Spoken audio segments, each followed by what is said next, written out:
ನಮಸ್ಕಾರ ವಿದ್ಯಾರ್ಥಿಗಳೇ, ನಾವು ಇವತ್ತು 7ನೇ ತರಗತಿಯ ಗಣಿತ ಪಠ್ಯಪುಸ್ತಕ ಭಾಗ 1 ಅದರಲ್ಲಿ ಮೊದಲನೇ ಅಧ್ಯಾಯವಾದಂಥ ಪೂರ್ಣಾಂಕಗಳು.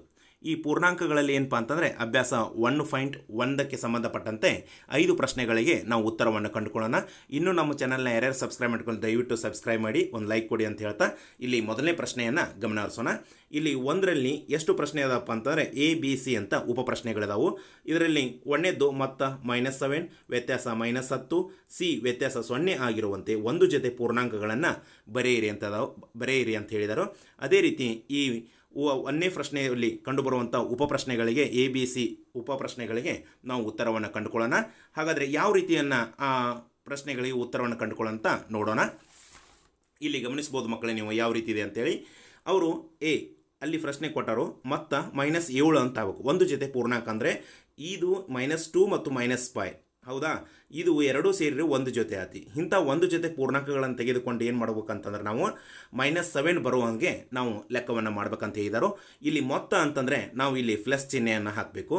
ಹಾಗಾದರೆ ಇಲ್ಲಿ -2 ಒಂದು ಪೂರ್ಣಾಂಕ ಪ್ಲಸ್, ಆಮೇಲೆ ಪ್ಲಸ್ ಯಾಕೆ ಹಾಕಿದ್ದಾನೆ ಅಂದರೆ ಮೊತ್ತ ಅಂದರೆ ಪ್ಲಸ್ ಅಂತ ಹಾಕೋಬೇಕು. ಆಮೇಲೆ ಬ್ರಾಕೆಟ್ -5 ಬ್ರಾಕೆಟ್ ಕಂಪ್ಲೀಟ್. ಓಕೆ, ಹಾಗಾದರೆ ಇಲ್ಲಿ ಗಮನಿಸ್ಬೋದು, ಇಲ್ಲಿ -2 ಮತ್ತು -5 ತೊಗೊಂಡ ನಾನು. ಇವನು ಎರಡೇ ತೊಗೋಬೇಕಂತ ಏನಿಲ್ಲ. ನೀವು ಯಾವುದೇ ಅಂಕಿಗಳನ್ನು ತೆಗೆದುಕೊಂಡ್ರೆ ಏನಪ್ಪ ಅಂತಂದರೆ ಅದ್ರ ಉತ್ತರ ಏನಾಗಬೇಕಂತಂದರೆ -7 ಬರುವಂತೆ ರಚನೆ ಮಾಡ್ಕೋಬೇಕು. ಓಕೆ, ಹಾಗಾದರೆ ಇಲ್ಲಿ -2 ಇಟ್ಟೆ. ಇನ್ನು ಪ್ಲಸ್ ಇಲ್ಲಿ -5 ಇದೆ. ಈ ಪ್ಲಸ್ಸು ಮತ್ತು ಈ ಮೈನಸನ್ನು ನಾವು ಏನು ಮಾಡೋಣ ಅಂದರೆ ಗುಣಾಕಾರ ಮಾಡ್ಕೊಂಡು ಪ್ಲಸ್ ಇಂಟು ಮೈನಸ್ ಏನಾಗುತ್ತೆ ಅಂದರೆ ಮೈನಸ್ ಆಗುತ್ತೆ. ಈ 5ಕ್ಕೆ 5 ಬಂತು. ಹಾಗಾದರೆ ಇಲ್ಲಿ -2 -5 ಬಂತು. ಹಾಗಾದರೆ ನೆಕ್ಸ್ಟ್ ಏನು ಮಾಡ್ತಾವು, ಈ ಮೈನಸ್ ಚಿಹ್ನೆ ಏನು ಮಾಡ್ತಾವೆ ಅಂದರೆ ಗುಣಿಸ್ತವೆ. ಮೈನಸ್ ಇಂಟು ಮೈನಸ್ ಏನಪ್ಪ ಅಂತಂದರೆ ಪ್ಲಸ್. ಓಕೆ, ಹಾಗಾದರೆ 5ರಾಗ 2 ಕೂಡಿಸಿದ್ರೆ ಏನಾಗುತ್ತೆ ಅಂದರೆ 7 ಬಂತು. ಇಲ್ಲಿ ಮೈನಸ್ ಇಂಟು ಮೈನಸ್ ಮಣ್ಯ, ಅಲ್ಲಿ ಪ್ಲಸ್ ಬಂತು ಗುಣಿಸಿದಾಗ. ಹಾಗಾದರೆ 5ರಾಗ 2 ಕೂಡಿಸಿದ್ರೆ ಏನಂದರೆ 7 ಬಂತು. ದೊಡ್ಡ ಸಂಖ್ಯೆ ಮುಂದೆ ಯಾವುದೈತೆ ಮೈನಸ್ ಇದೆ, ಆ ಮೈನಸ್ ಚಿಹ್ನೆಯನ್ನು ಇಟ್ಟೆ. ಹಾಗಾದರೆ ಇಲ್ಲಿ ಒಂದು ಜೊತೆ ಪೂರ್ಣಾಂಕ ಅಂತಂದಾಗ ಎದಲ್ಲಿ ನೀವು ಗಮನಿಸ್ಬೋದು, ಪೂರ್ಣಾಂಕಗಳು ಅಂತ ಬರೋದು ಅಲ್ಲಿ ಇಸ್ಕೋಲ್ಟ್ ಹಾಕಿ -2 ಮತ್ತು ಏನಪ್ಪ ಅಂದರೆ -5 ಇಲ್ಲಿ ಬರೆದಿದೆ ನನ್ನ ಮಕ್ಕಳೇ, ಅರ್ಥ ಆಗಿರ್ಬೋದು ನೀವು. ಇದು ಒಂದು ಜೊತೆ ಪೂರ್ಣಾಂಕವನ್ನು ನಾವು ರಚನೆಯನ್ನು ಮಾಡಿದ್ದು. ಹಾಗಾದರೆ ನೀವು ಇದಕ್ಕಿಂತ ಮುಂಚಿತವಾಗಿ ಏನಪ್ಪ ಅಂದರೆ ಚಿಹ್ನೆಗಳ ಗುಣಾಕಾರ ಅಂದರೆ ಇಲ್ಲಿ ಗಣಿತದ ಮೂಲ ಕ್ರಿಯೆಗಳ ಅದ್ರಾಗ ಮೈನಸ್ಸು ಪ್ಲಸ್ ಚಿಹ್ನೆಗಳನ್ನು ಗುಣಾಕಾರ ಮಾಡ್ಕೋದು ನೀವು ಕಲ್ಕೋಬೇಕು. ನೋಡಿ, ಯಾವಾಗಲೂ ಮೈನಸ್ ಇಂಟು ಮೈನಸ್ ಏನಪ್ಪ ಅಂತಂದರೆ ಪ್ಲಸ್ ಆಗುತ್ತೆ. ಆಮೇಲೆ ಪ್ಲಸ್ ಇಂಟು ಪ್ಲಸ್ ಏನಾಗುತ್ತೆ ಅಂದರೆ ಪ್ಲಸ್ ಆಗುತ್ತೆ. ಆಮೇಲೆ ಮೈನಸ್ ಇಂಟು ಪ್ಲಸ್ ಏನಾಗುತ್ತೆ ಅಂದರೆ ಮೈನಸ್ ಆಗುತ್ತೆ. ಆಮೇಲೆ ಪ್ಲಸ್ ಇಂಟು ಮೈನಸ್ ಏನಾಗುತ್ತೆ ಅಂದರೆ ಮೈನಸ್ ಆಗುತ್ತೆ.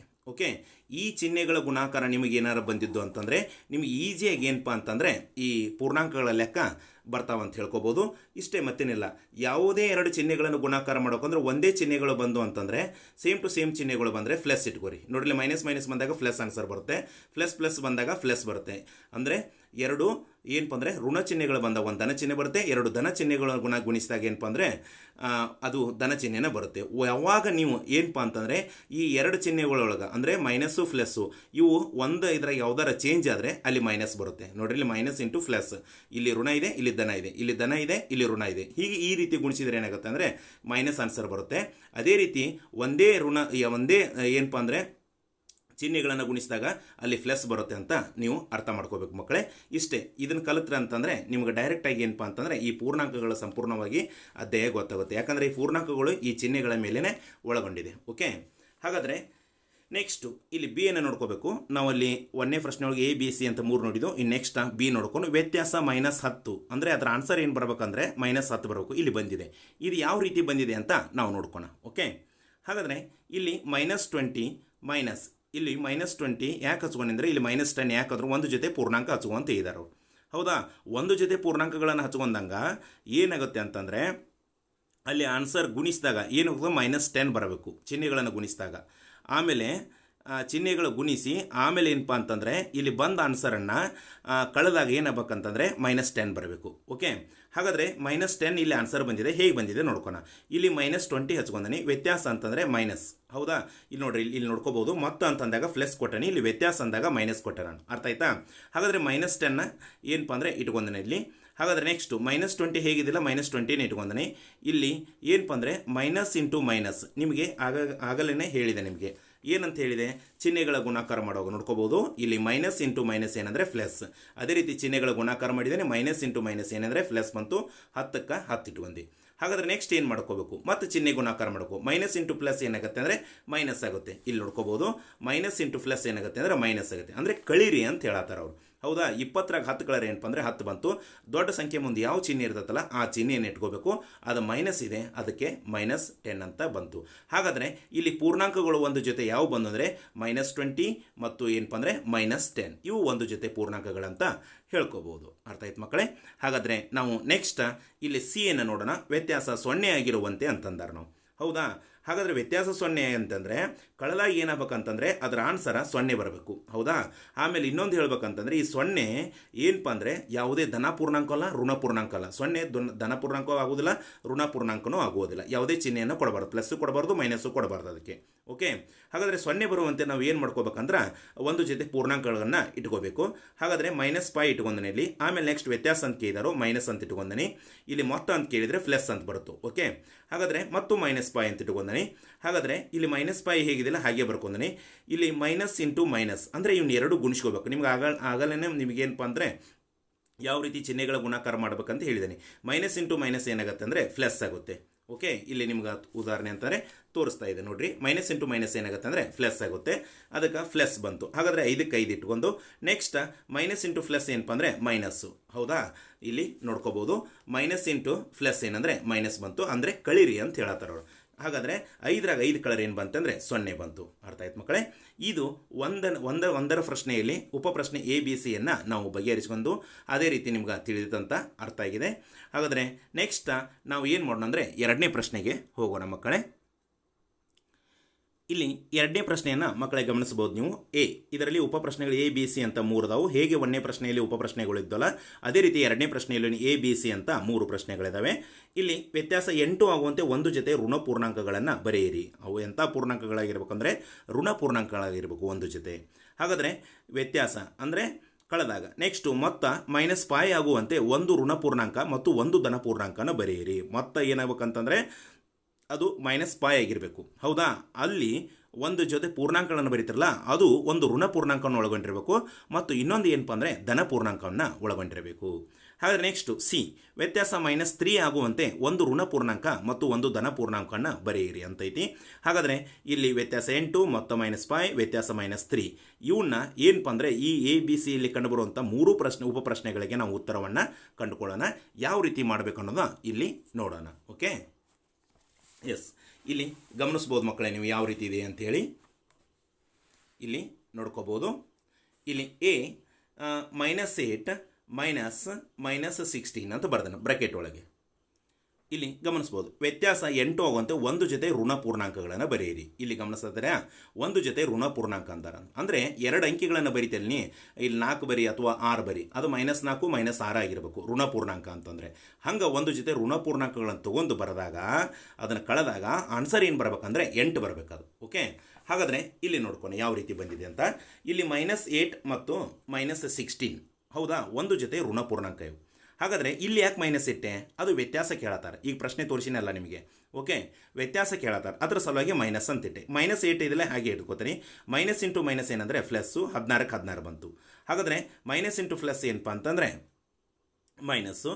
ಹಾಗಾದರೆ 16 8 ಕಳೆದ್ರೆ 8 ಬಂತಂತ ಹೇಳ್ಕೋಬಹುದು. ಹಾಗಾದರೆ ನೆಕ್ಸ್ಟ್ ಇನ್ನು ಬಿ ಪ್ರಶ್ನೆಯನ್ನು ನೋಡ್ಕೋಣ ಯಾವ ರೀತಿ ಇದೆ ಅಂತೇಳಿ. ಇಲ್ಲಿ ಅವರು ಒಂದು ಜೊತೆ ಇಲ್ಲಿ ನಿಮ್ಗೆ ತೋರಿಸ್ತೀನಿ ಯಾವ ರೀತಿ ಇದೆ ಅಂಥೇಳಿ. ಬಿ ಪ್ರಶ್ನೆ ನೋಡ್ಕೋಬಹುದು. ಇಲ್ಲಿ ಮೊತ್ತ -5 ಆಗುವಂತೆ ಒಂದು ಋಣ ಪೂರ್ಣಾಂಕ ಮತ್ತು ಒಂದು ಧನ ಪೂರ್ಣಾಂಕವನ್ನು ಬರೆಯಿರಿ ಅಂತಂತಾರೆ. ಏನಪ್ಪ ಅಂದರೆ ಮೊತ್ತ -5 ಆಗಿರಬೇಕು, ಅದರ ಆನ್ಸರ್ 5 ಬರಬೇಕು. ಹಾಗಾದರೆ ಒಂದು ಋಣ ಪೂರ್ಣಾಂಕ ಆಗಿರಬೇಕು, ಒಂದು ಧನ ಪೂರ್ಣಾಂಕ ಆಗಿರಬೇಕು. ಇಲ್ಲಿ ಗಮನಿಸ್ಬೋದು ಮಕ್ಕಳೇ ನೀವು ಯಾವ ರೀತಿ ಇದೆ ಅಂತ. ಇಲ್ಲಿ ಒಂದು ಋಣ ಪೂರ್ಣಾಂಕ ಅಂದರೆ -9 ತೊಗೊಂಡನಿ, ಒಂದು ಧನ ಪೂರ್ಣಾಂಕ ಅಂದರೆ 4 ತೊಗೊಂಡನಿ. ಏನಿಲ್ಲ ಅಂತಂದ್ರೆ ಏನಪ್ಪ ಅಂದರೆ ಅದು +4 ಇದ್ದಂಗೆ, ಅಲ್ಲಿ ಚಿಹ್ನೆ ಯಾವುದು ಇರಲಿಲ್ಲ ಅಂದರೆ +4 ಇದ್ದಂಗೆ. ಹಾಗಾದರೆ ನೆಕ್ಸ್ಟು ಇಲ್ಲಿ ಏನು ಮಾಡ್ಕೊಂಡ್ರೆ ಅಂದರೆ ಈ ಬ್ರಾಕೆಟ್ ತೆಗೆದು -9 ಇಟ್ಕೋತಾನೆ, ಪ್ಲಸ್ ಇಟ್ಕೋತಾನೆ, 4 ಇಟ್ಕೋತಾನೆ. ಮೈನಸ್ ಇಂಟು ಪ್ಲಸ್ ಏನಾಗುತ್ತೆ ಮೈನಸ್ ಬರುತ್ತೆ ಚಿಹ್ನೆಗಳ ಗುಣಾಕಾರ ಮಾಡಿದಾಗ. 9ರಾಗ 4 ಕಳೆದ್ರೆ ಏನು ಬಂತು 5 ಬಂತು. ದೊಡ್ಡ ಸಂಖ್ಯೆ ಒಂದು ಮೈನಸ್ ಇದೆ, ಮೈನಸ್ ಇಟ್ಕೊಂಡೆ. ಹಾಗಾದರೆ ಇದರ ಆನ್ಸರ್ ಏನು ಬಂತಂದರೆ -5. ಹಾಗಾದರೆ ಮೊತ್ತ ಎಷ್ಟು ಬಂತು -5. ಮೊತ್ತ ಅಂದರೆ ಪ್ಲಸ್ ಅಂದರೆ ಲಾಸ್ಟಿಗೆ ಏನು ಬಂತಂದರೆ ಆನ್ಸರ್ ಅದ್ರು -5 ಅಂತ ಬಂತು. ಇನ್ನು ಸಿ -3 ವ್ಯತ್ಯಾಸ -3 ಆಗುವಂತೆ. ಹೌದಾ? ಏನು ಮಾಡಿ ಒಂದು ಜೊತೆ ಋಣ ಪೂರ್ಣಾಂಕ. ಹಾಗಾದರೆ ಇಲ್ಲಿ -2 ತೊಂದರೆ -1 ತೊಗೊಂಡನೆ, ಇವೆರಡೂ ಸೇರಿ ಒಂದು ಜೋಡಿ ಆತಿ, ಅಂದರೆ ಒಂದು ಜೊತೆ ಋಣ ಪೂರ್ಣಾಂಕ ಆತಿ. ವ್ಯತ್ಯಾಸ ಅಂದಾಗ ಇಲ್ಲಿ ಮೈನಸ್ ಹಚ್ಕೊಂಡನೆ ನಾನು. ಓಕೆ, ಹಾಗಾದರೆ -2 ಹೇಗೈತಲ್ಲ ಹಾಗೆ ಇಟ್ಕೊಂಡನಿ. ಮೈನಸ್ ಇದು ಯಾಕೆ ಬಂತಂತ ಹೇಳಿದ್ದೀನಿ, ಅದೇ ಮೈನಸನ್ನು ಕೆಳಗೆ ಇಟ್ಕೊಂಡನಿ. ಸಾರಿ, ಇಲ್ಲಿ ಮೈನಸ್ ಇಂಟು ಮೈನಸ್. ಹಾಂ, ನೆಕ್ಸ್ಟ್ ಇಲ್ಲಿ -2 -1 ಬಂತು. ಹಾಗಾದರೆ ನೆಕ್ಸ್ಟ್ -2 ಮೈನಸ್ ಇಟ್ಕೊಂಡೆ. ಹಾಗಾದರೆ ಇಲ್ಲಿ ಏನು ಬರುತ್ತೆ ಅಂತಂದರೆ -1 ಹೇಗಿತ್ತಲ್ಲ ಹಾಗೆ ಇಟ್ಕೊಂಡನಿ. ಹಾಗಾದರೆ ನೆಕ್ಸ್ಟು ಇಲ್ಲಿ ಮೈನಸ್ ಇಂಟು ಮೈನಸ್ ಏನಾಗುತ್ತೆ ಅಂದರೆ ಪ್ಲಸ್ ಆಗುತ್ತೆ. ಹಾಗಾದರೆ 2ರ 1 ಕೊಡಿಸಿರಿ ಏನಪ್ಪ ಅಂದರೆ 3 ಬಂತು. ಹಾಗಾದರೆ ದೊಡ್ಡ ಸಂಖ್ಯೆ ಮುಂದೆ ಏನಪ್ಪ ಅಂದರೆ ಮೈನಸ್ ಇದೆ, ಅದೇ -3 ಬಂತಂತ ಹೇಳ್ಕೊಬೋದು. ಅರ್ಥ ಆಯ್ತು ಮಕ್ಕಳೇ? ಇನ್ನು ನೆಕ್ಸ್ಟ್ ನೀವು ಮೂರನೇ ಪ್ರಶ್ನೆಯನ್ನು ಗಮನಿಸ್ಬೋದು ಮಕ್ಕಳೇ, ಯಾವ ರೀತಿ ಇದೆ ಅಂತೇಳಿ. ಒಂದು ರಸಪ್ರಶ್ನೆ ಕಾರ್ಯಕ್ರಮದಲ್ಲಿ ಅನುಕ್ರಮವಾಗಿ 3 ಸುತ್ತುಗಳಲ್ಲಿ ಎ ತಂಡವು -40, ಅಲ್ಪವಿರಾಮ 10, ಅಲ್ಪವಿರಾಮ 0 ಅಂಕಗಳನ್ನು ಮತ್ತು ಬಿ ತಂಡವು 10, ಅಲ್ಪವಿರಾಮ 0, ಅಲ್ಪವಿರಾಮ -40 ಹೌದಾ ಅಂಕಗಳನ್ನು ಗಳಿಸಿದವು. ಯಾವ ತಂಡವು ಹೆಚ್ಚು ಅಂಕಗಳನ್ನು ಗಳಿಸಿತು? ಎ ತಂಡ ಗಳಿಸಿತು ಅಥವಾ ಬಿ ತಂಡವು ಗಳಿಸಿತು ಅಂತ ಕೇಳ್ತಾರೆ. ಹಾಗಾದರೆ ಯಾವುದೇ ಕ್ರಮದಲ್ಲಿ ನಾವು ಪೂರ್ಣಾಂಕಗಳನ್ನು ಸಂಕಲನ ಮಾಡಬಹುದೇ ಅಂತ ಕೇಳ್ತಾ ಇದ್ದಾರೆ. ಅದು ಯಾವ ರೀತಿ ಅನ್ನೋದ ನೋಡೋಣ. ಒಂದು ರಸಪ್ರಶ್ನೆ ಕಾರ್ಯಕ್ರಮದಲ್ಲಿ ತಂಡಗಳು ಯಾವುವು? ಎ ತಂಡ ಮತ್ತು ಬಿ ತಂಡ. ಎ ತಂಡ 3 ಸುತ್ತುಗಳಲ್ಲಿ ಗಳಿಸಿದ ಅಂಕ -40, 10, 0. ಓಕೆ, ಬಿ ತಂಡವು 3 ಸುತ್ತುಗಳಲ್ಲಿ ಗಳಿಸಿದ, ಅಂದರೆ ಪ್ರತಿ ಸುತ್ತಲಿನಲ್ಲಿ ಗಳಿಸಿದ ಅಂಕ, ಅಂದರೆ ಒಟ್ಟು 3 ಸುತ್ತು 10, 10, 0, -40 ಹೌದಾ ಅಂಕಗಳನ್ನು ಗಳಿಸೈತಿ. ಹಾಗಾದರೆ ಯಾವ ತಂಡವು ಹೆಚ್ಚಿಗೆ ಅಂಕ ಗಳಿಸಿತ್ತು ಅಂತ ಕೇಳ್ತಾ ಇದ್ದಾರೆ. ಅದೇ ರೀತಿ ಏನಪ್ಪ ಅಂದರೆ ಇನ್ನೂ ಒಂದು ಪ್ರಶ್ನೆ ಇದೆ. ಅಲ್ಲಿ ಯಾವುದೇ ಕ್ರಮದಲ್ಲಿ ನಾವು ಪೂರ್ಣಾಂಕಗಳನ್ನು ಸಂಕಲನ ಮಾಡಿದರೆ ಏನಪ್ಪ ಅಂದರೆ ಮಾಡಬಹುದೇ ಅಂತ ಕೇಳ್ತಾರೆ. ಅದನ್ನೇ ಏನಪ್ಪ ಅಂದರೆ ಈ ಪ್ರಶ್ನೆಗೆ ನಾವು ಉತ್ತರವನ್ನು ಕಚ್ಚಾದಲ್ಲಿ ಬಿಡಿಸಿದ್ದೀನಿ. ಅದು ಯಾವ ರೀತಿ ಅನ್ನೋದು ನೋಡ್ಕೋಣ. ಓಕೆ, ಇಲ್ಲಿ ನೋಡ್ಕೋಬೋದು ಮಕ್ಕಳೇ, ಯಾವ ರೀತಿ ಅಂದರೆ ಎ ತಂಡ ಅಂಕಗಳು, ಎ ತಂಡದ ಅಂಕಗಳು ಏನಿದೆ ಅಂದರೆ -40, 10, ಆಮೇಲೆ 0. ಬಿ ತಂಡದ ಅಂಕಗಳು ಏನಿದೆ 10, 0, -40. ಓಕೆ, ಹಾಗಾದರೆ ಎ ತಂಡ ಗಳಿಸಿದ ಒಟ್ಟು ಅಂಕಗಳು. ಹಾಗಾದರೆ ಇಲ್ಲಿ ಒಟ್ಟು ಅಂತಂದಾಗ ನಾವು ಏನು ಮಾಡ್ಕೋಬೇಕಂದ್ರೆ ಪ್ಲಸ್ಸನ್ನು ಮಾಡ್ಕೋತೀವಿ. ಓಕೆ, ಒಟ್ಟು ಮೊತ್ತ ಅಂತ ಬಂದಾಗ, ಜಮಾ ಅಂತ ಬಂದಾಗ ನಾವು ಪ್ಲಸ್ಸನ್ನು ಮಾಡ್ಕೋಬೇಕು. ಓಕೆ, ಹಾಗಾದರೆ ಎ ತಂಡ ಪ್ರಥಮ ಸುತ್ತಿನಲ್ಲಿ ಗಳಿಸಿದ ಅಂಕ -40 ಪ್ಲಸ್, ಎರಡನೇ ಸುತ್ತಿನಲ್ಲಿ 10, ಮೂರನೇ ಸುತ್ತಿನಲ್ಲಿ +0. ಓಕೆ, ಹಾಗಾದ್ರೆ ನೆಕ್ಸ್ಟು -40 ಇಟ್ಕೊಂಡು ಇನ್ನು +10ಗೆ +10 0 ಏನು ಕೂಡಿಸಿದ್ರೆ 10 ಬರ್ತೈತಿ. ಹಾಗಾದರೆ +10 ಅಂತ ಇಟ್ಕೊಂಡೆ. ಇನ್ನು ನೆಕ್ಸ್ಟು ಮೈನಸ್ ಇಂಟು ಪ್ಲಸ್ ಏನಾಗುತ್ತೆ -40 10 ಕಲರ್ ಏನಪ್ಪ ಅಂದರೆ 30 ಬಂತು. ದೊಡ್ಡ ಸಂಖ್ಯೆ ಒಂದು ಮೈನಸ್ ಇದೆ, ಆ -30 ಅಂತ ಇಟ್ಟೆ. ಓಕೆ, ಹಾಗಾದರೆ ನೆಕ್ಸ್ಟ್ ಈ ಬಿ ತಂಡ ಗಳಿಸಿದ ಒಟ್ಟು ಅಂಕಗಳು ಎಷ್ಟು ಅಂತಂದರೆ ನೋಡ್ಕೋಣ. ಇಲ್ಲಿ 10 + 0 10ರಾಗ 0 ಕೂಡಿಸಿದ್ರೆ 10 ಬಂತು. ಪ್ಲಸ್ ಇಂಟು ಮೈನಸ್ ಬಂತು. 40ಕ್ಕೆ 40 ಬಂತು. ಹಾಗಾದರೆ ನೆಕ್ಸ್ಟ್ ಈ ಸಣ್ಣ ಸಂಖ್ಯೆ ಒಳಗೆ ದೊಡ್ಡ ಸಂಖ್ಯೆ ಕಳೆದ್ರೆ ಏನಪ್ಪ ಅಂದರೆ ಆನ್ಸರ್ 10ರೊಳಗೆ 40 ಕಳೆದ್ರೆ 30 ಬರುತ್ತೆ. ಅದು ಯಾವ 30 ಬರುತ್ತೆ ಅಂದರೆ -30. ಅಂದರೆ ಸಣ್ಣ ಅಂಕಿ ಒಳಗೆ ದೊಡ್ಡ ಸಣ್ಣ ಸಂಖ್ಯೆ ಒಳಗೆ ದೊಡ್ಡ ಸಂಖ್ಯೆಯನ್ನು ಕಳೆದ್ರೆ ಮೈನಸ್ ಒಳಗೆ ಆನ್ಸರ್ ಬರ್ತದೆ ಅಂತ ಹೇಳ್ಬೋದು. ಅದೇ ರೀತಿ -30 ಬಂತು. ಎರಡು ತಂಡ ಏನಪ್ಪ ಅಂದರೆ ಸಮಾನ ಅಂಕಗಳ ಗಳಿಸಿದವು ಅಂತ ನಾವು ಇಲ್ಲಿ ತಿಳ್ಕೊಬೋದು. ಅದೇ ರೀತಿ ಮತ್ತೊಂದು ಪ್ರಶ್ನೆ ಇತ್ತಲ್ಲಿ ನೀವು ಆಗಲೇ ಹೇಳಿದಂಗೆ ಯಾವುದೇ ಕ್ರಮದಲ್ಲಿ ನಾವು ಪೂರ್ಣಾಂಕಗಳನ್ನು ಸಂಕಲನ ಮಾಡಬಹುದೇ ಅಂತ ಕೇಳ್ತಾ ಇದ್ದಾರೆ. ಓಕೆ, ಮಾಡ್ಕೋಬಹುದು. ಉದಾಹರಣೆ ಹೇಳ್ಬೇಕಂತಂದರೆ ಇಲ್ಲಿ ನೋಡ್ಬೋದು, ಇಲ್ಲಿ 40 10 0 ಇದೆ, ಇಲ್ಲಿ 10 0 ಆಮೇಲೆ -40 ಅಂತಿದೆ. ಇವ ಏನಪ್ಪ ಅಂದರೆ ಅದಲ ಬದಲ ಮಾಡಿದ್ದಾರೆ. ಹೌದಾ, ಇಲ್ಲಿಯೂ ಮೂರು ಸಂಖ್ಯೆ ಏನು ಕಂಡು ಬಂದವಲ್ಲ, ಇಲ್ಲಿ ಕೆಳಗೇನು 3 ಸಂಖ್ಯೆ ಕಂಡವಲ್ಲ, ಹಿಂದೆ ಮುಂದೆ ಕಂಡು ಬಂದವು. ಹೌದೇ, ಯಾವುದೇ ಕ್ರಮದಲ್ಲಿ ನಾವು ಕೂಡಿಸಿದಾಗ ಒಂದೇ ಆನ್ಸರ್ ಬರ್ತದೆ ಅಂತ ಹೇಳ್ಬೋದು. ಇಲ್ಲಿ ಎ ತಂಡ ಗಳಿಸಿದ ಅಂಕ -30, ಆಮೇಲೆ ಬಿ ತಂಡ ಗಳಿಸಿದ ಅಂಕ -30. ಆದ್ದರಿಂದ ಯಾವುದೇ ಕ್ರಮದಲ್ಲಿ ನಾವು ಪೂರ್ಣಾಂಕಗಳನ್ನು ಸಂಕಲನ ಮಾಡಬಹುದು ಅಂತ ಕೇಳಿದಾಗ ಅಲ್ಲಿ ಮಾಡಬಹುದು ಅಂತ ಹೇಳ್ಕೋಬಹುದು. ಅರ್ಥ ಆಯ್ತು ಮಕ್ಕಳೇ? ಹಾಗಾದರೆ ನೆಕ್ಸ್ಟ್ ಪ್ರಶ್ನೆ ಏನಪ್ಪ ಅಂತಂದರೆ 4ನೇ ಪ್ರಶ್ನೆಯನ್ನು ಗಮನ ಹರಿಸೋಣ. ಇಲ್ಲಿ 4ನೇ ಪ್ರಶ್ನೆಯನ್ನು ನೀವು ಗಮನಿಸಬಹುದು ಮಕ್ಕಳೇ. ಏನಿದೆ ಅಂದ್ರೆ ಮುಂದಿನ ಹೇಳಿಕೆಗಳು ಸರಿ ಹೊಂದುವಂತೆ ಖಾಲಿ ಸ್ಥಳವನ್ನು ಭರ್ತಿ ಮಾಡಿ ಅಂತಿದೆ. ಹೌದಾ, ಇಲ್ಲಿ ಏನು ಕೊಟ್ಟಾರೆ ಅಂದರೆ ಮುಂದಿನ ಹೇಳಿಕೆಗಳು ಸರಿ ಹೊಂದುವಂತೆ ಖಾಲಿ ಸ್ಥಳವನ್ನು ಭರ್ತಿ ಮಾಡಿ ಅಂತಿದೆ. ಇಲ್ಲಿ ಮೊದಲನೇ ಪ್ರಶ್ನೆ ರೋಮನ್ ಅಂಕಿ 1 bracket -5 bracket complete plus bracket -8 bracket complete is equal to bracket -8 bracket complete plus, ಇಲ್ಲಿ ಬ್ರಾಕೆಟ್ ಕೊಟ್ಟು ಡ್ಯಾಶ್ ಕೊಟ್ಟು ಬ್ರಾಕೆಟ್ ಕಂಪ್ಲೀಟ್ ಮಾಡಿದ್ದಾರೆ. ಹಾಗಾದರೆ ಇಲ್ಲಿ ಏನು ತುಂಬಬೇಕಂತ ಕೇಳ್ತಾ ಇದ್ದಾರೆ. ಹೌದಾ, ನಾ ಏನು ಮಾಡಿದನಪ್ಪ ಅಂತಂದರೆ ಇಲ್ಲಿ 1ನೇ ಪ್ರಶ್ನೆಗೆ ಇಲ್ಲಿ ಗಮನಿಸ್ಬೋದು. 1ನೇ ಪ್ರಶ್ನೆಗೆ -5 ಅಂತ ತುಂಬಿದ್ದಾನೆ. ಯಾಕೆ ಇಲ್ಲಿ -5 ತುಂಬಿದ್ದಾನೆ? ಇದು ಪರಿವರ್ತನೆಯ ನಿಯಮ, ಗುಣಾಕಾರದ ಏನಪ್ಪ ಅಂದರೆ ಸಂಕಲನದ ಪರಿವರ್ತನೆಯ ನಿಯಮ. a + b = b + a ಅಂತ ಹೇಳ್ಕೋಬೋದು. ಉದಾಹರಣೆ ನಿಮ್ಗೆ ಹಾಗೆ ತೋರಿಸ್ತಾನೆ ನಾನು ಯಾವ ರೀತಿ ಇದೆ ಅಂತೇಳಿ. ಇಲ್ಲಿ ಗಮನಿಸ್ಬೋದು ಮಕ್ಕಳೇ. ಇಲ್ಲಿ ಕೊಟ್ಟಾರವರು ಯಾವ ರೀತಿ ಅಂದರೆ, ನಾನು a ಅಂತಂದರೆ -5 ಹಚ್ಕೋತಾನೆ, a = -5. ಓಕೆ, b ಅಂತಂದರೆ -8 ಅಂತ ಬರ್ಕೋತಾನೆ. ಓಕೆ, ಬಿ ಅಂದರೆ -8 ಅಂತ ಬರ್ಕೋತಾನೆ. ಹಾಗಾದರೆ ಬರ್ಕೊಂಡಾಗ ಇಲ್ಲಿ ನೋಡ್ಕೋಬೋದು a + b okay = b + a ಅಂತ ಬರ್ಕೊಂಡು. ಇದು ಏನಪ್ಪ ಅಂದರೆ ಸಂಕಲನದ ಪರಿವರ್ತನೆ ನಿಯಮ ಅಂತ ಹೇಳ್ಕೋಬೋದು. ಯಾವ ನಿಯಮ? ಸಂಕಲನದ ಪರಿವರ್ತನೆ ನಿಯಮ ಅಂತ ಹೇಳ್ಕೋಬೋದು. ಇಲ್ಲಿ a ಅಂತಂದಾಗ -5 ಬರ್ಕೋತಾನೆ. ಆಮೇಲೆ ಏನಪ್ಪ ಅಂದರೆ ಪ್ಲಸ್ ಬಿ ಅಂತಂದರೆ -8 ಅಂತ ಬರ್ಕೋತಾನೆ. ಓಕೆ ಬಿ ಅಂತಂದರೆ ಮತ್ತೇನು ಬರ್ಕೋತಾನೆ ಅಂದರೆ -8 ಬರ್ಕೋತಾನೆ. ಇಲ್ಲಿ ಡ್ಯಾಶ್ ಕೊಟ್ಟಾರ. ಓಕೆ, ಡ್ಯಾಶ್ ಕೊಟ್ಟಾಗ ಅವ್ರು ಏನು ಕೇಳತ್ತಾನೆ ಅಂದರೆ ಇಲ್ಲಿ ಏನು ಬರುತ್ತೆ ಅಂತ ಕೇಳಿದಾರೆ. ಹೌದಾ? ಅದರ ನಿಯಮದ ಪ್ರಕಾರ ಇಲ್ಲಿ ಬಿ ತುಂಬಿದಾನೆ, ಎ ತುಂಬಬೇಕು. ಎ ಅಂತಂದರೆ ಎಷ್ಟು ಹಾಕಿದ್ದಾನೆ? -5 ಅಂತ ಹಾಕಿದ್ದಾನೆ. ಓಕೆ, ಎಷ್ಟು ಹಾಕಿದ್ದಾನೆ? -5. ಹಾಗಾದರೆ ಇಲ್ಲಿ -5 ಬರಲೇಬೇಕು. ಇದು ಏನಪ್ಪ ಅಂದರೆ ಸಂಕಲನದ ಪರಿವರ್ತನೆ ನಿಯಮದ ಪ್ರಕಾರ ಏನಪ್ಪ ಅಂದರೆ ಬಿಟ್ಟ ಸ್ಥಳವನ್ನು ತುಂಬುವುದು. ಅದರ ಸಲುವಾಗಿ ಇಲ್ಲಿ -5 ಅಂತ ಬಂದಿದೆ. ಅರ್ಥ ಆಯ್ತು ಮಕ್ಕಳೇ? ಭಾಳ ಈಸಿಯಾಗಿ ಇವು ಏನಪ್ಪ ಅಂದರೆ ಸಂಕಲನದ ಪರಿವರ್ತನೆ ನಿಯಮ, ಸಹವರ್ತನೆ ನಿಯಮ, ಗುಣಾಕಾರ ಪರಿವರ್ತನೆ ನಿಯಮ, ಗುಣಾಕಾರ ಸಹವರ್ತನೆ ನಿಯಮ, ಆಮೇಲೆ ಏನಪ್ಪ ಅಂದರೆ ಸಂಕಲನದ ಆವರ್ತ ಗುಣ, ಗುಣಾಕಾರದ ಆವರ್ತ ಗುಣ. ಆಮೇಲೆ ನೆಕ್ಸ್ಟ್ ಏನಪ್ಪ ಅಂತಂದರೆ ನೀವು ಇನ್ನು ಮುಂದಕ್ಕೆ ಹೋದಾಗ ನೆಕ್ಸ್ಟ್ 1.2 ಅಭ್ಯಾಸ ಒಳಗೆ ಬರೋದು ಗುಣಾಕಾರದ ವಿಭಾಜಕ ನಿಯಮ, ಇಂಥವೆಲ್ಲ ಏನಪ್ಪ ಅಂತಂದರೆ ಲೆಕ್ಕಗಳು ಬರ್ತಾವೆ, ಸೂತ್ರಗಳು ಬರ್ತಾವೆ. ಆ ಸೂತ್ರಗಳು ಲೆಕ್ಕಗಳು ಸುಮಾರು ಎಷ್ಟು ಬರ್ತಾವಪ್ಪ ಅಂದರೆ ಈ ಒಂದು ಪೂರ್ಣಾಂಕ ಅಧ್ಯಯನದೊಳಗೆ ಏನಪ್ಪ ಅಂದರೆ ಸುಮಾರು 10 ಸೂತ್ರಗಳು ಏನಪ್ಪ ಅಂದರೆ ಬರ್ತಾವೆ. ಆ ಸೂತ್ರಗಳು ನೆನಪಿಟ್ಕೊಂಡ್ರೆ ನೆಕ್ಸ್ಟ್ ಏನಪ್ಪ ಅಂತಂದರೆ ಈ ಚಿಹ್ನೆಗಳನ್ನು ಗುಣಾಕಾರ ಮಾಡ್ತಾಯಿದ್ರೆ ಕಲಿತ್ರ. ಆಮೇಲೆ ಏನಪ್ಪ ಅಂತಂದರೆ ಮಗ್ಗಿಗಳು ಸರಿಯಾಗಿ ಏನಪ್ಪ ಅಂದರೆ ಮಿನಿಮಮ್ ಇಲ್ಲಂತಂದ್ರೆ 120 ತನಕ ಬಂದರೆ ಈ ಈಸಿಯಾಗಿ ಏನಪ್ಪ ಅಂದರೆ ಪೂರ್ಣಾಂಕಗಳ ಅಭ್ಯಾಸವನ್ನು ಕಲಿಬೋದು. ಇದ್ರಾಗ ಏನು ದೊಡ್ಡ ಪ್ರಶ್ನೆನೇ ಇಲ್ಲ. ಇದು ಭಾಳ ಚಿಕ್ಕ ಮಕ್ಕಳು ಮಾಡುವಂಥ ಏನಪ್ಪ ಅಂದರೆ ಚಿಕ್ಕ ಮಕ್ಕಳ ಸಮಸ್ಯೆಯನ್ನು ಬಗೆಹರಿಸುವಂಥ ಲೆಕ್ಕಗಳು, 4ನೇ ತರಗತಿ ವಿದ್ಯಾರ್ಥಿಗಳು ಮಾಡುವಂಥ ಲೆಕ್ಕಗಳು ಇವೆಲ್ಲ. ಓಕೆ, ಆದರೆ ಸ್ವಲ್ಪ ಕೇಳುವಾಗ ಗಮನಿಟ್ಟು ಕೇಳಬೇಕಂತ ಹೇಳ್ತಾನೆ ಅಷ್ಟೇ.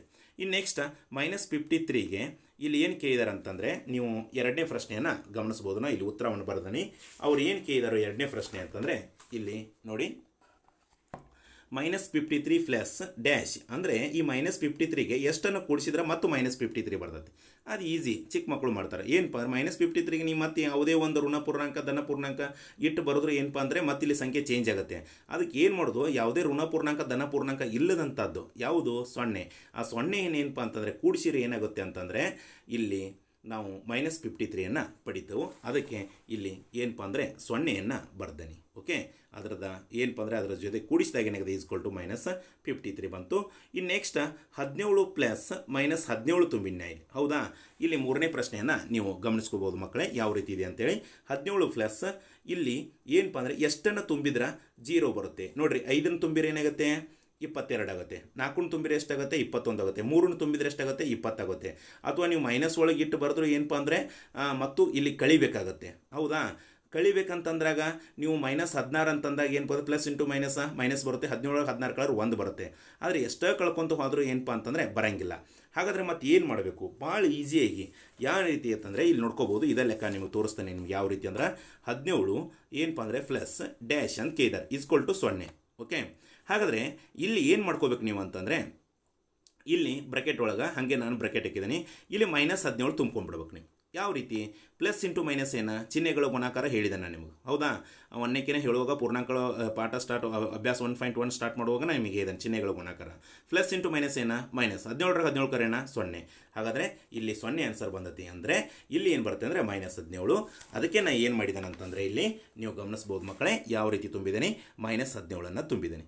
ಹಾಗಾದರೆ ಇದೇನು ಬಂತು? ಸಂಕಲನದ ಸಹವರ್ತನೆ ನಿಯಮದ ಗುಣ. ಹೆಂಗೆ ಪರಿವರ್ತನೆ ಗುಣದ ನಿಮಗೆ ಬಿಡಿಸಿ ತೋರಿಸಿನಲ್ಲ, ಅದೇ ರೀತಿ ಏನಪ್ಪ ಅಂದರೆ ಇದು ಸಂಕಲನದ a + b + c ಬರುತ್ತೆ. ಆಮೇಲೆ ಏನಪ್ಪ ಅಂದರೆ ಒಂದು ಸಂಕಲನದ ಸಹವರ್ತನೆ ನಿಯಮದ ಸೂತ್ರ ಪ್ರಕಾರ ಇದು ಬರುತ್ತೆ. ನೋಡಿ ಇಲ್ಲಿ ಏನೇನಿತ್ತು ಅಂದರೆ ಇಲ್ಲಿ ABC ಅಂತಿದೆ. AB ಅಂತ ಕೊಟ್ಟಾರೋ, AB ಬರ್ದವು. ಇನ್ನು C ತುಂಬಬೇಕು. ಇಲ್ಲಿ C ಅಂತಂದರೆ -7 ಇಲ್ಲಿ ಕೊಟ್ಟಾರೋ, ನಾವು ಇಲ್ಲಿ ಕೊಟ್ಟಿಲ್ಲ, ಅದಕ್ಕೆ -7 ತುಂಬಿದ್ದೀನಿ. ಅದೇ ರೀತಿ ಏನಪ್ಪ ಅಂದರೆ ಇಲ್ಲಿ ಇದನ್ನು ಏನಪ್ಪ ಅಂದರೆ ನಿಮಗೆ ಲೆಕ್ಕವನ್ನು ಬಿಡಿಸಿ ತೋರಿಸ್ಬೇಕಾಗತ್ತೆ. ಈಸಿಯಾಗಿ ನೀವು ಸಂಕಲನದ ಸಹವರ್ತನೆ ನಿಯಮದ ಸೂತ್ರ ಗೊತ್ತಿದ್ರೆ ಇದನ್ನು ತುಂಬ್ಕೋಬೋದು ಆ ಸೂತ್ರ ಪ್ರಕಾರ. ಯಾಕಂದರೆ ಈ ಅಭ್ಯಾಸ 1.1 ಬಿಡಿಸೋಕ್ಕಿಂತ ಮುಂಚಿತವಾಗಿ ನಿಮಗೆ ನಾವು ಉದಾಹರಣೆಗಳನ್ನ ಕೊಟ್ಟಿರ್ತಾನಲ್ಲ, ನಮ್ಮ ವಿದ್ಯಾರ್ಥಿಗಳು ಮಾತ್ರ ಏನಪ್ಪ ಅಂತಂದರೆ ಇದನ್ನು ನನಗೆ ತುಂಬ ಅವಕಾಶನೇ ಕೊಟ್ಟಿಲ್ಲ. ಯಾಕಂದರೆ ಅವ್ರು ಬೇಗ ಏನಪ್ಪ ಅಂದರೆ ಆನ್ಸರ್ನ ಹೇಳಿಬಿಟ್ರು. ಹಾಗೆ ನೀವು ಅದು ಉದಾಹರಣೆಗಳನ್ನು ತಿಳಿಸ್ಕೊತ ಹೋಗಿದ್ದರೆ ಸರಿ ತಮಗೆ ಶಿಕ್ಷಕರು ಹೇಳಿದರೆ ನಿಮ್ಗೆ ಪಕ್ಕ ಸ್ಪೀಡಾಗಿ ಅಗ್ದಿ 100 ಕಾಟ ಅಂತ ಹೇಳ್ಬೋದು. ಅಷ್ಟು ಸ್ಪೀಡಾಗಿ ಏನಪ್ಪ 100 ನೀವು ಏನು ಮಾಡ್ತೀರ ಅಂತಂದರೆ ಇದಕ್ಕೆ ಆನ್ಸರ್ ಮಾಡ್ತೀರ ಅಂತ ಹೇಳ್ಕೊಬೋದು. ಹಾಗಾದರೆ ನೆಕ್ಸ್ಟ್ ಇದು ಏನಪ್ಪ ಅಂದರೆ ಸಂಕಲನ ಸಹವರ್ತ ನಿಯಮದ ಸೂತ್ರ ಪ್ರಕಾರ ನಡೆಯುತ್ತೆ. ಹಾಗಾದರೆ ಇಲ್ಲಿ ನಾ -4 ಇದೆ, 15 ಇದೆ, ಇಲ್ಲಿ -3 ಇದೆ, ಎ ಬಿ ಸಿ ಕೊಟ್ಟರು, ಇಲ್ಲಿ ಎ ಬಿ ಅಟ್ಟ ಕೊಟ್ಟರು. ಹಾಗಾದರೆ ಸಿ ಅಂದರೆ ಎಷ್ಟು? ಇಲ್ಲಿ ಹಂಗೆ ಉದಾಹರಣೆ ಕೊಡ್ತಾನೆ ನಿಮಗೆ. ಯಾವ ಒಂದು ಅಂಕಿ ಉಳಿದಿಲ್ಲ, -3 ಉಳಿದಿದೆ, ಅದೇ -3ಯನ್ನು ತುಂಬಿದ್ದಾನೆ. ಇಷ್ಟೇ. ಇದನ್ನು ಸಂಕಲನ ಸಹವರ್ತ ನಿಯಮದ ಸೂತ್ರ ಪ್ರಕಾರ ಲೆಕ್ಕ ಮಾಡಿ ಬಿಡಿಸ್ಬೇಕಾಗತ್ತೆ. ಇದು ನಿಮ್ಗೆ ಈಸಿಯಾಗಿ ಏನಪ್ಪ ಅಂದರೆ ಆ ಸೂತ್ರ ನೆನಪಿದ್ರೆ ನಿಮ್ಗೆ ಈಸಿಯಾಗಿ ಇದನ್ನು ತುಂಬಾಕ ಅನುಕೂಲ ಆಗುತ್ತೆ ಅಂತ ಹೇಳ್ಬೋದು. ಇಲ್ಲಿಗೆ ಏನಪ್ಪ ಅಂತಂದರೆ ನಾವು ಪೂರ್ಣಾಂಕಗಳಿಗೆ ಸಂಬಂಧಪಟ್ಟಂಥ ಅಭ್ಯಾಸ 1.1 ಬಗ್ಗೆ ಏನಪ್ಪ ಅಂತಂದರೆ ನಾವು ತಿಳ್ಕೊಂಡು ಅಂತ ಹೇಳ್ಕೊಬೋದು ಮಕ್ಕಳೇ. ಹಾಗಾದರೆ ನೆಕ್ಸ್ಟ್ ಒಂದು ವಿಡಿಯೋದಲ್ಲಿ ಏನು ಮಾಡ್ಕೋಣ ಅಂತಂದರೆ ಅಭ್ಯಾಸ 1.2ಗೆ ಸಂಬಂಧಪಟ್ಟಂತೆ ನಾವು ಲೆಕ್ಕಗಳನ್ನು ನೋಡ್ಕೋಣ. ಇನ್ನೂವರೆಗೆ ನಮ್ಮ ಚಾನಲನ್ನು ಯಾರ್ಯಾರು ಸಬ್ಸ್ಕ್ರೈಬ್ ಮಾಡ್ಕೊಂಡಿಲ್ಲ ದಯವಿಟ್ಟು ಸಬ್ಸ್ಕ್ರೈಬ್ ಮಾಡಿ, ಲೈಕ್ ಮಾಡಿ, ಅದೇ ರೀತಿ ಕಮೆಂಟ್ಸ್ ಮಾಡಿ ಅಂತ ಹೇಳ್ತಾ ಇಲ್ಲಿಗೆ ಈ ಅಭ್ಯಾಸ 1.1 ಮುಗಿಸೋಣ. ನೆಕ್ಸ್ಟ್ ವಿಡಿಯೋನಲ್ಲಿ ಸಿಗೋಣ. ಎಲ್ಲ ವಿದ್ಯಾರ್ಥಿಗಳಿಗೂ ಧನ್ಯವಾದಗಳು.